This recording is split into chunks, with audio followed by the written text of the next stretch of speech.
Pothead, what's up?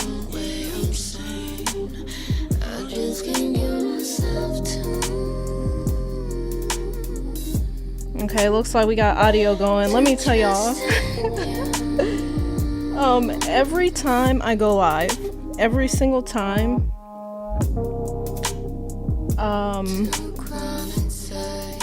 I get the feeling that I'm not about to go live because so many things go wrong.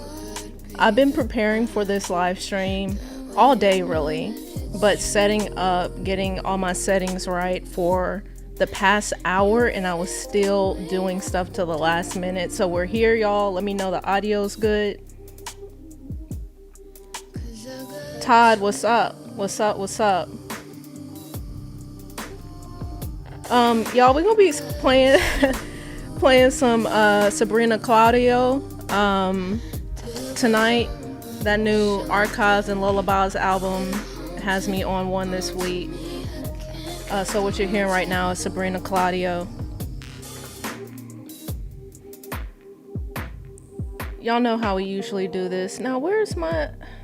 See y'all? Where's my chat? Where's my chat?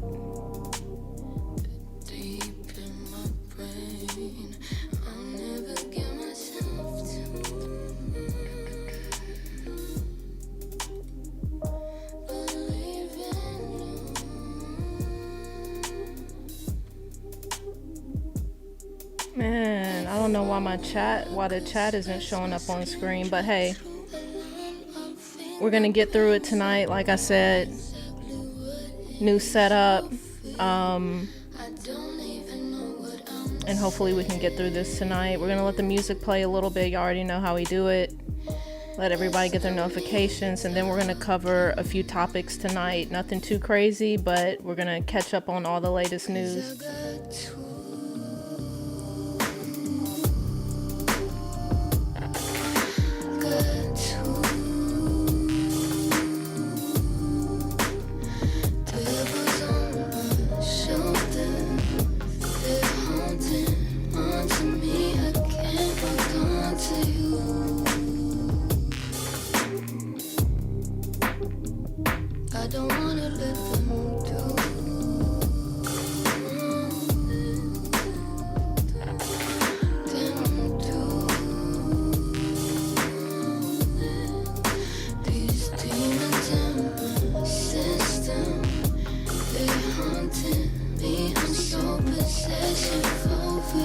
There we go. Now the chats are on screen. The pothead, have we already bottomed? Oh, y'all. Let me tell y'all, I've honestly been annoyed at the price action that's been happening over the past couple months. I still think that we can go lower. How we get there, I'm not really sure. But I'm not buying the hype right now. I know we almost hit 25K, right? BTC. I'm just not buying it, y'all. I'm not buying it from previous experiences, previous bear markets. I just think we're gonna have another dip. Now, will we get that 10K Bitcoin? I don't know. I would love it if we did, but if we could get back to 15,000 again, I know I'm setting aside cash right now for that opportunity, because I don't think it's going straight up from here. I hope it doesn't. So that's my thoughts on that. I think it's very possible that we can revisit that 15K range. Would love to see us crash down to 10K real quick, pick up some cheap BTC. We'll see if it happens. But as you see on the screen right now, Bitcoin halving countdown. We got a year, y'all. Like, we need to get it together. This time is going to go by super quickly. I don't know about y'all, but I have a very big sense of urgency. And all I'm doing is trying to figure out how to accumulate more BTC at this point. That's my main priority. And make sure when y'all drop in, hit that like button. Appreciate that. We're gonna get these live streams back up and going. We're gonna get these live streams back up and going. Y'all, I needed a break. Life's been crazy. Life has been crazy. But I'm back, and we're gonna be doing these live streams and getting started back on that Sovereign series and other content. I'm sure y'all are like, I'll believe it when I see it, but I feel good. I feel good about starting this back up again.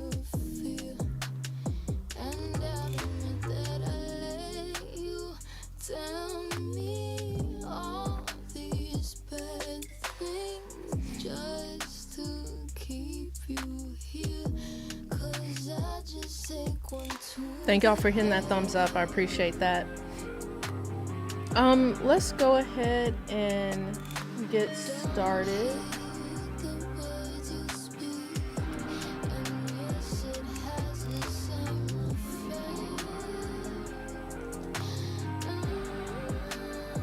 Todd, what's up?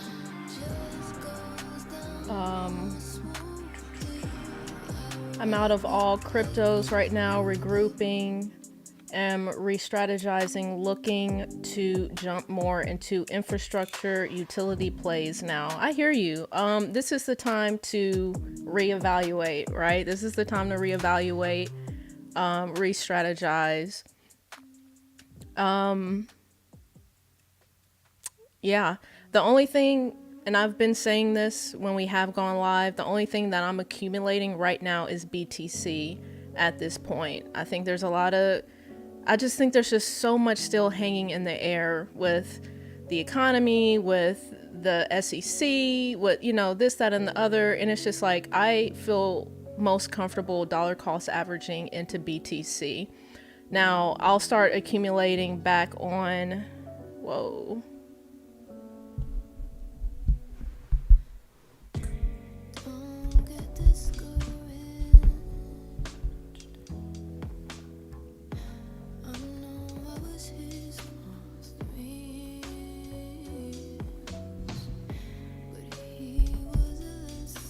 Okay, that kind of freaked me out, y'all. I didn't have my laptop plugged in, and we were about to go dark here in a second.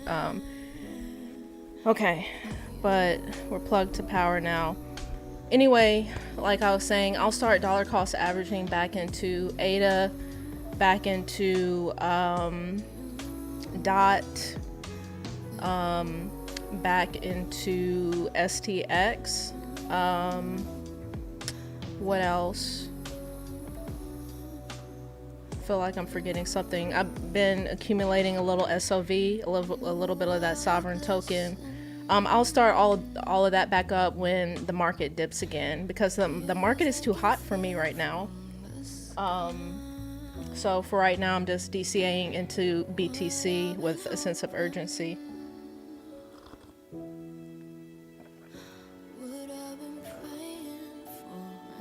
And Todd, kind of as you were saying, jumping into infrastructure utility plays now. I mean, I think it is important to pay attention to the narratives that are happening right now. AI, big narrative right now. And I see a lot of people talking about that on crypto Twitter. So if you're looking for, some quick plays, some quick profits, that's the game that you can play, is tapping into the current narratives happening right now. Because even though we're in a bear market, people are still making money, and making money on these altcoins. All right, y'all, with that, let's go ahead and get into it. Like I said, when y'all drop in, hit that thumbs up, go ahead and subscribe if you're not subscribed. If you're new to the channel, I'm Michelle URL. This is Untwisting the Game. We used to be Untwisting the Game Crypto, but I don't know. We talked to y'all about this before the new year. We've just been going through a cleansing. And Bitcoin really is the way to go. We still play this altcoin game a little bit for some profits, but at the end of the day, Bitcoin is the bread and butter. It is alpha and omega. All right, let's move forward. I wanted to touch on this to get it started. Dan Held, I really don't understand people who are into Bitcoin but aren't into guns. I thought this was interesting. A lot of people in this thread were giving Dan some heat on this, but I do find it interesting. Let me turn this music down a little bit, and y'all let me know what y'all think in the chat. Bitcoin and guns. What do you think? Because I am fully aware that there are Bitcoin maxis who don't like guns and they do not support 2A. That I've seen that on Twitter. And there's also Bitcoin maxis and Bitcoiners and crypto investors in general who love guns and love the ability to be able to protect themselves. I think I've said this before. I'm in Texas, so you already know what it is here in Texas. I guess my thing with this is it kind of makes me think of the argument, how people say, what's going to happen to Bitcoin if we enter some apocalyptic sort of scenario and the grid goes down. I had a back and forth with this cat on TikTok about this. He was like, well, if the grid goes down and we enter some sort of apocalyptic scenario, I want gold and land. I think he said gold and land. And in my head, I'm like, if we're in an apocalyptic scenario, you want guns. You want guns and ammo, right? Because gold doesn't mean anything. Your land doesn't mean anything. Your Bitcoin may not mean anything if you cannot protect it, right? And the best means of protection is a firearm. So I don't know. I just thought this was interesting. Just kind of got me thinking. Yeah, it just got me thinking. But I think Bitcoin, guns, and ammo are very crucial. Let me know what y'all think about that in the chat. Todd, word, I have been peeping the narratives from a distance though. LOL. I hear you. Hey, trust me, a lot of these crypto bros love a good narrative. And I did a video about that. I think I have it on TikTok and also on Instagram, kind of like the very cliche statements that crypto bros say, and one of them is, this is going to be the next narrative, right? We were hearing the metaverse is the next narrative, and ZK rollups, the next narrative, and the next narrative. And like, I get it. And I think, again, if you want to play that game, play it, go for it. But beware. Oh, wait, here we go. So another thing I wanted to touch on, Danny, what's up? What's up, Danny? Yes, it has been a while, and I've already given my spiel on that. Life has been crazy. Like, I've needed a break, y'all. Life has been surprising, not the cutest for me lately. So I've needed a break. I just had to step away. I stepped away from crypto Twitter and just like focus on me recently. And so now I'm feeling better. And I'm back. So we're going to be back doing this on Fridays. I missed y'all. And shout out to, who was that on Instagram that hit me up?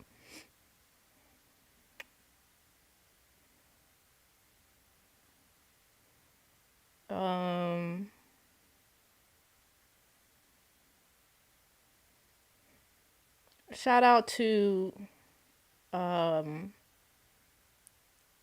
Aman. Did you change your... Well, if you happen to see this, you know who you are. You hit me up on Instagram talking about CBDCs and missing the live streams. I think you changed your Instagram name, huh? But shout out to you. Thanks for hitting us up, saying you missed the content. That is encouraging for us to get back on it. So yes, thank y'all for hopping on this stream. It's been a while, I know, but thanks for sticking with us. Okay, next, I wanted to touch on Liqwid real quick. So y'all know on this channel, we've been talking about Liqwid for a minute now. Creole and I have been very excited about Liqwid launching on Cardano. I just wanted to say one thing.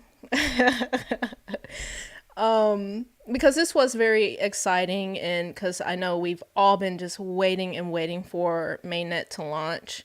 So earlier this month it did launch, and of course, our group chat was kind of popping off, like excited about it. I just want to remind everyone, please be cautious. I don't care what DeFi platform you are using. Please be cautious. Okay. Please be skeptical. Please be overly skeptical before you put your money on these platforms. Now, although I love the Liqwid project and the developers and the founders behind it, there was a vulnerability, an exploit that happened, that was found this month. And, definitely some troubling or worrying information that the vulnerability could have allowed a malicious user to drain funds from the market. So this is just a reminder. I know we love DeFi. I know we love these projects, but you are still trusting developers to create nuke-proof code. Okay? Yes, it's DeFi. But you are still trusting that these developers, that these smart contracts are airtight and stuff can go wrong. We saw it happen on Polkadot with Akala. They had an exploit. We're seeing it on Liqwid. There was one on Sovereign back in the summer, I think it was. There was an exploit. So please be very cautious when you're using these DeFi platforms. Do not put all of your fund, and this isn't financial advice, right? But for me, when I feel comfortable using Liqwid, I'm not using Liqwid right now. I'm like, I'm going to let this first run through happen, let people start using it. Let's see what happens. I'm not using it right now, and I probably won't use it in the near future. But when I do, I will use it modestly, right? Not putting all of my ADA on there by any means. So just wanted to call that out. And let's move forward. Y'all hit that thumbs up. Appreciate y'all.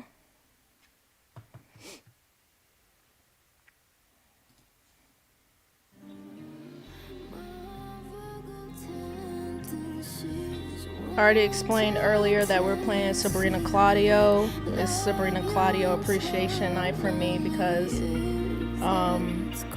her recent drop has just been fire.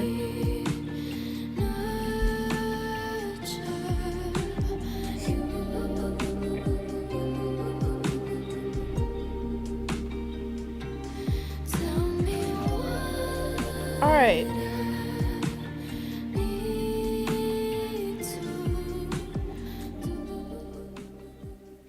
So the next thing I wanted to touch on is Damus. And I believe that's how you say it. I haven't, looked on YouTube to see how people are pronouncing this, but Lynn Alden says here, the relative lack of Web3 people using Nostr. And I've been saying Nostr again. I haven't looked up how people are saying that, but I'm going to call it Nostr. Okay. The relative lack of Web3 people using Nostr shows that more of them are interested in the idea of decentralized media or the, quote, investment in the idea of decentralized media rather than the actual usage of decentralized media if such a thing is better off not being monetized.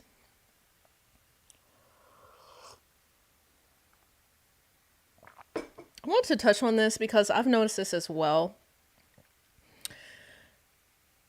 People really aren't about this decentralized life.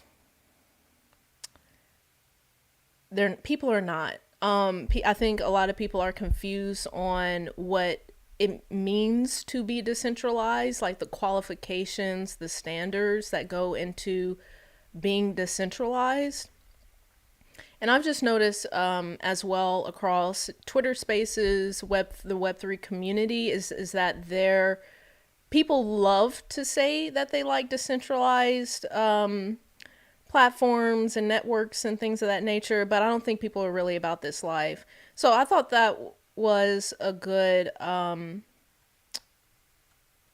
take, because I think that resonates with me as well. And so for those who don't know, but I think most of us know at this point, but I wanted to kind of dig into this a little bit more.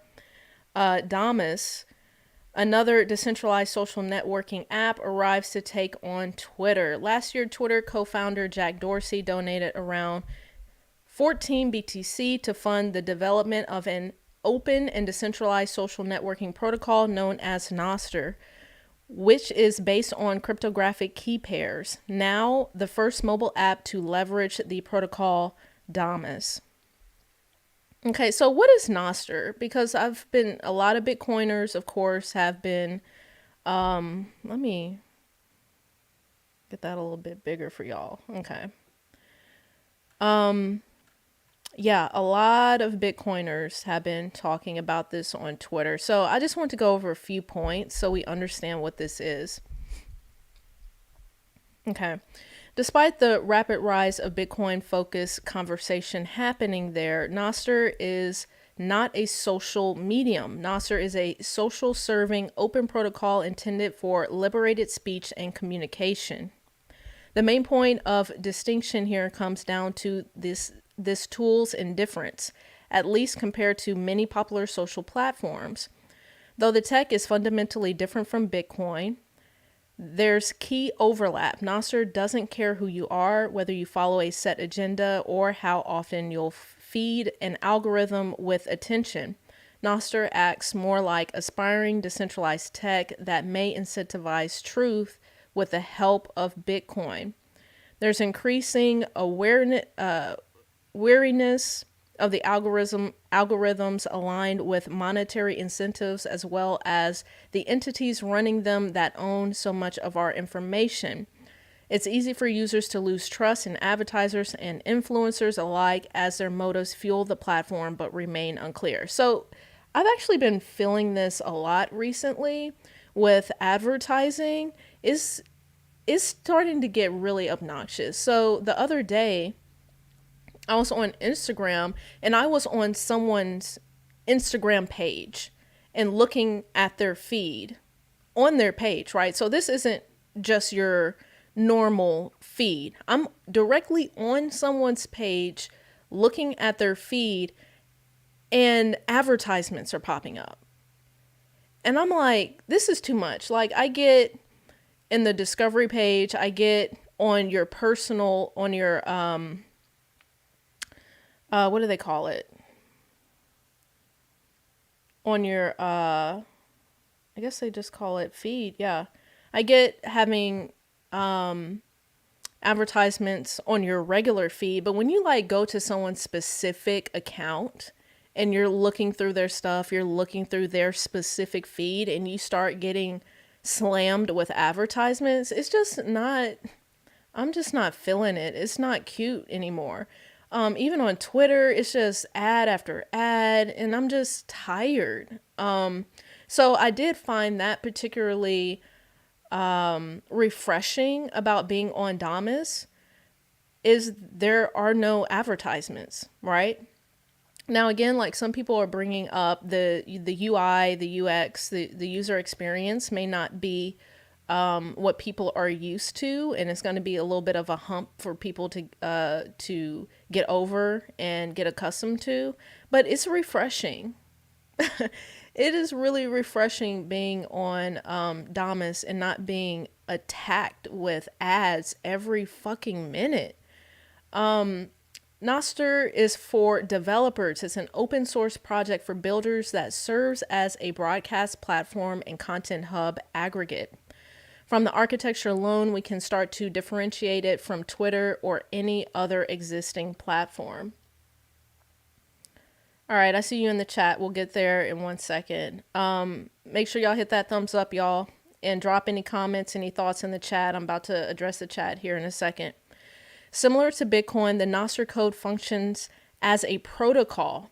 Yet it's important to point out that Nostr is not a type of blockchain technology. There's overlap. These innovations use some similar tools to accomplish different things. Nostr was made so builders can connect with the people they want to and broadcast information, but it's not the same as a globally connected blockchain-based network like Bitcoin, where all nodes have to agree or come to a consensus. That can work great for something that functions as a currency, but consensus doesn't have as much of a use in Nostr's social aspects. They simply use cryptography in different ways. Okay, just a few more points here, and then we'll move on. Because it is decentralized, Nostr is more censorship resistant because it's not controlled by one entity, group, or company. Nostr can be used for sharing all types of content, ideas, direct messages, blogs, newsletters, or even some games. You can think of Nostr protocol as a, quote, language for computers to communicate with one another. Okay, and there's a lot more interesting information in this article, but just to end this off, for Bitcoiners, this boils down to a recurring conversation around decentralization. Individuals may find themselves abandoning certain familiarities like regulations or convenience in order to flourish on the decentralized end of the spectrum. When it comes to social media and communication, it's up to the individual where to draw that line. Some feel safer relying on a nucleus of control, calling the shots, whereas Bitcoiners crave full autonomy despite the fact that they now hold more of the responsibility. The Nostr protocol provides a stark, simple contrast to the high levels of censorship and guardrails that we're used to seeing, which is what makes it an entirely separate entity from, quote, social media as we know it. So I thought that was an interesting take on there. And again, this is on Bitcoin Magazine website. There's a lot more information about like the tech and the code and like all that kind of stuff in here. Let's hit the chat.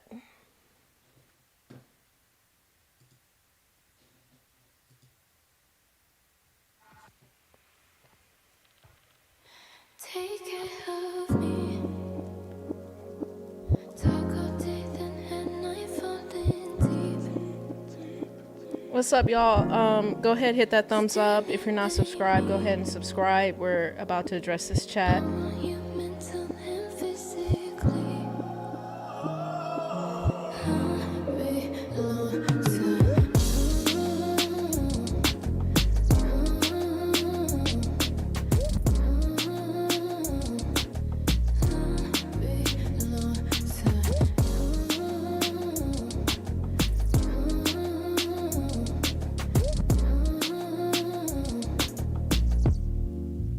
don't come my way. All right. If you ain't here for love, don't you? John, on digital art collectibles, are there certain artists, NFTs, or investment platforms like those of the artist calls you think may be viable? Artists, NFTs, or investment platforms. So in terms of, yeah. So for example, artists, NFTs, I think of Daniel Arsham immediately. I'm still, I've been eyeing his stuff to make some bids on some of his work. Who else? There's another artist. She does like op art. I cannot think of her name right now.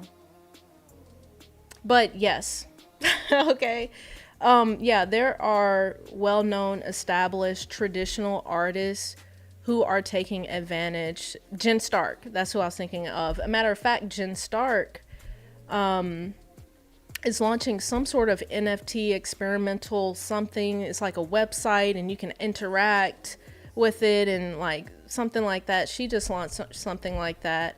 But yes, the short answer is that there are traditional artists who are taking on the digital collectible space. There's another one that I'm thinking of. He does the dots, the dot paintings. I can't think of his name. Investment platforms. I'm not really sure what you mean by investment platforms, but in terms of like where you can find these digital collectibles, these NFTs, of course, OpenSea. A lot of artists are using Ethereum. It's just kind of what it is.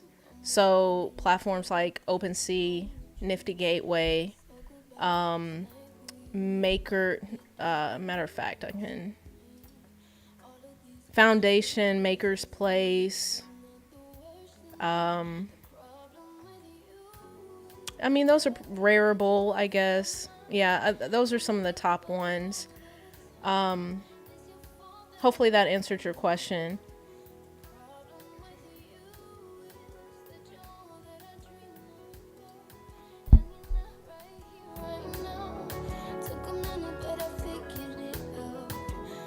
Todd, I wonder which layer Nostr sits on in the OSI model.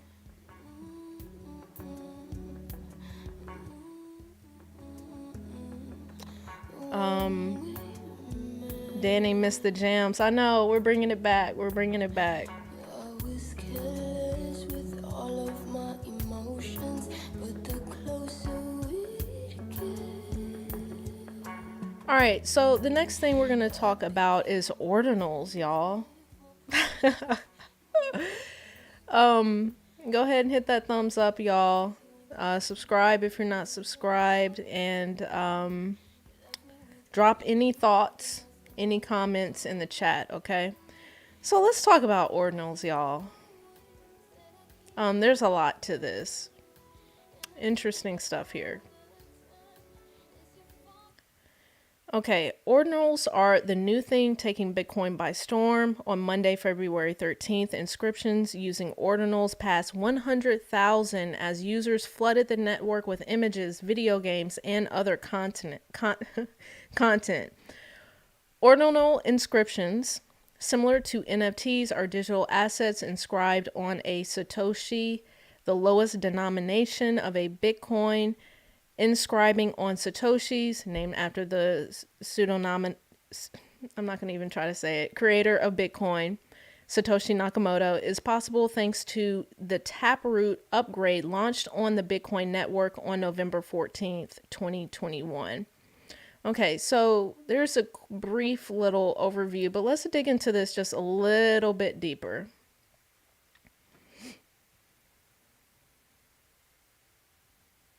Okay, hopefully y'all can see that. Using wait a minute. Okay. Rodamar, a former Bitcoin Core contributor, has designed and deployed a new protocol called Ordinals to transfer individual Satoshis on the Bitcoin network and use this to create an anchor to peg to it an NFT. Stay with me, y'all. Okay, let's read this whole chunk real quick. What are ordinals? Ordinals are a numbering scheme for Satoshis that allows tracking and transferring individual sats. These numbers are called ordinal numbers. Satoshis are numbered in the order in which they're mined and transferred from transaction inputs to transaction outputs, first in, first out. Both the numbering scheme and the transfer scheme rely on order. The numbering scheme on the order in which Satoshis are mined, and the transfer scheme on the order of transaction inputs and outputs. Thus the name ordinals. Let me tell y'all, I've read that about 4 times. And it still doesn't make sense, but we're going to keep it moving. Using Ordinal's ability to identify and tag individual Satoshis, the protocol then allows users to connect that Satoshi to a digital file and broadcast it to the Bitcoin blockchain. This was accomplished using a loophole from the Taproot upgrade in 2021, which enabled practically unlimited storage using opcodes, an executable script in a transaction that can store arbitrary data. Since ordinals use existing infrastructure available on Bitcoin, it doesn't require a separate token, another blockchain, or any changes to the Bitcoin code.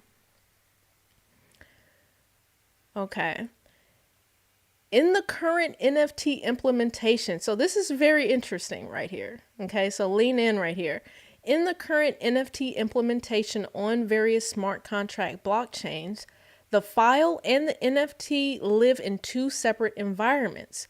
The file might be hosted on a cloud server of the minting tool like OpenSea, or they could be hosted on an open file system like IPFS. Regardless of where the file is stored, the reference to that file's path can be added in the NFT. Okay, we should know that, right? If that file storage service deletes the image, goes down, or the file is corrupted and path compromised, that NFT would no longer reference a live file. NFTs have merely hashed barcodes on a chain pointing to a file hosted elsewhere. This is where ordinals differ. So we should know this, right? If you're involved in NFTs, you should know how this works, right? Because this was actually kind of the center of controversy probably about a year ago.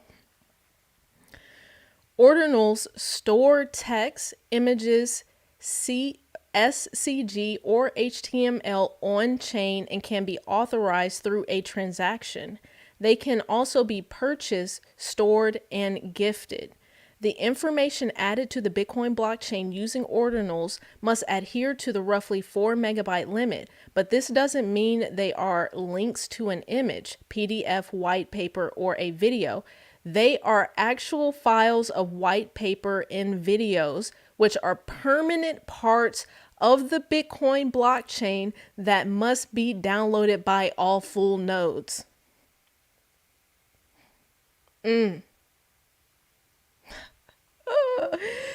Y'all, so that's just briefly how this is working and what this is. Very interesting stuff. Now, of course, we know, and we've talked about it on this channel, NFTs on Bitcoin, nothing new, right? This has been happening on a very small scale for years now, right? But this is interesting. And if you go over here, so as far as platforms in which you can view these ordinals, right? These Bitcoin NFTs, here are a list of those platforms. And I also thought this was interesting. If you go over here to Rodamar's blog, there's some other interesting things about Rarity that's really freaking interesting, y'all. Really interesting stuff here. Now I kind of wanted to talk about the ups and downs of this, because I've seen a lot of people talking about the pros and cons. Some people love this and thinks it brings more value, and some people are like, no, this could go south really quick. So Crypto T, I thought this was a good little thread. People have found a way to exploit Bitcoin and upload pictures and videos on the blockchain. Are you worried about illegal images, example CP, being used to attack Bitcoin? Okay. Yes, it's an exploit because Bitcoin was not designed to store your stupid JPEGs. Now, now this is interesting in terms of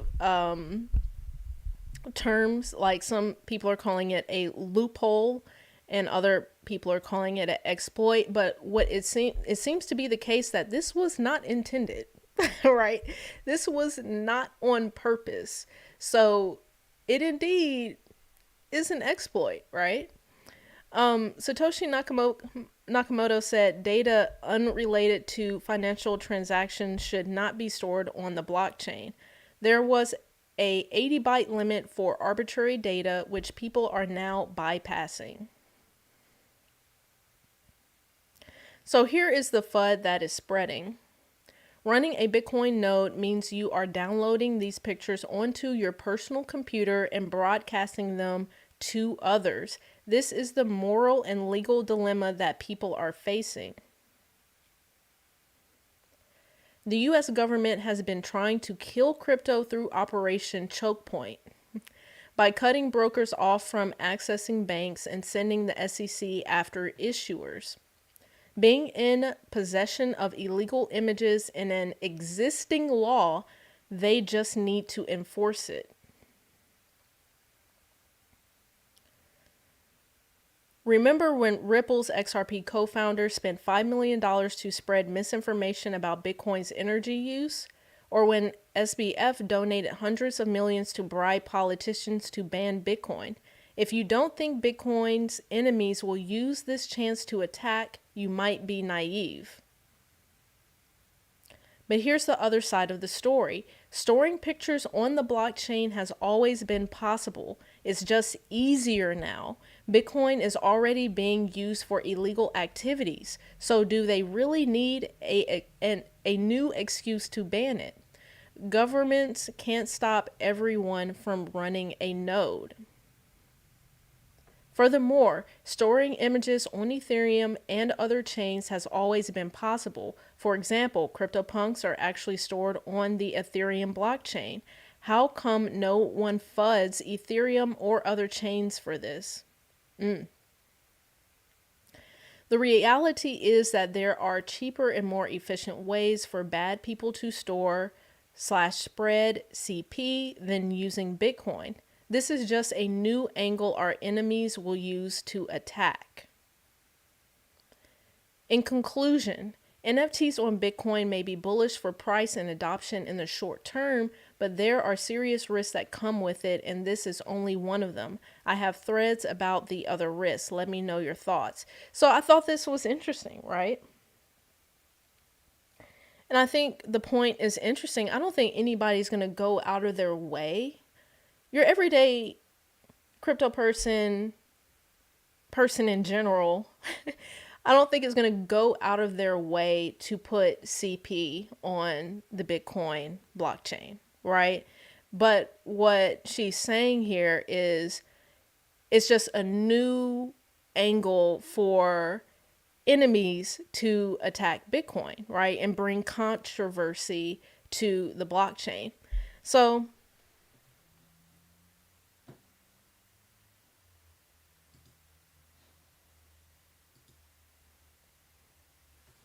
I don't know. Interesting stuff. Let's hit the chat.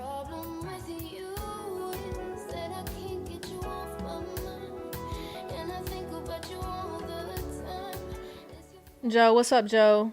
Cult Class has some killer NFTs. Is that Ordinals? Let me know on that. That person is correct. Yeah, yeah, I guess how I think about it is I don't need NFTs on Bitcoin. Like, I mean, as much as I hate buying Ether and interacting with Ethereum, like, I'm okay with playing the digital collectible game on Ethereum. I don't think we need it on Bitcoin, right? And there were other conversations happening on Twitter about, you know, how this could increase fees and, you know, price out the everyday user, something like that. And so I personally think this is just a hype phase right now. I don't think this is, I don't know. I mean, there's just so many other ways to do the NFT game in the way that I'm thinking about it, right? As far as the IP FS, I mean, there's just so many other ways to do it. I'm just wondering what the real use case for it existing on Bitcoin, besides Bitcoin being the most secure and decentralized network in existence. I'm trying to think why on Bitcoin. Let me know your thoughts on that, y'all. Todd, maybe not CP. However, what if someone injected a bunch of top secret classified material on the chain using ordinals? That would give them a reason. I mean, but I guess my argument, so what is the difference of that and like a WikiLeaks, right? The only difference is it's permanent, right? It's permanent on the, because I mean, again, like, let's just take your example.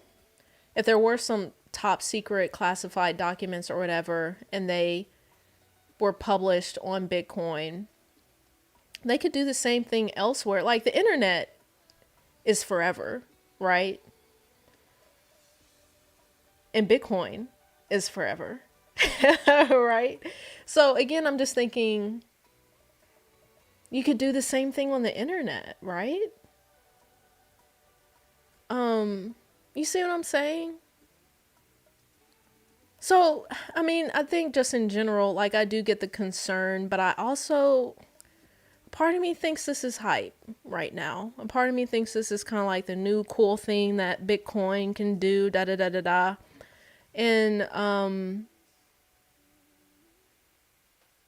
don't know.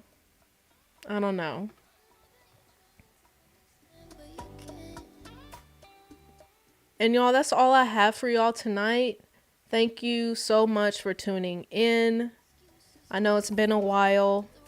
But we're back. I feel better. This was great. Getting to chill with y'all tonight, play some jams. So stay tuned. We're going to be back on Fridays. Go ahead and subscribe. Hit the notification bell. Join the Discord, y'all. I haven't been in the Discord in a minute. Again, I've just been taking a break. So go ahead and jump in the Discord. The solo.2 link should be in the description right now. If not, I'll make sure that I put that in there. Check out our new website, untwistingthegame.com. Follow me on Instagram, michelle.url on Instagram. And I think that's about it, y'all. Stay tuned. We're going to be coming back with more content.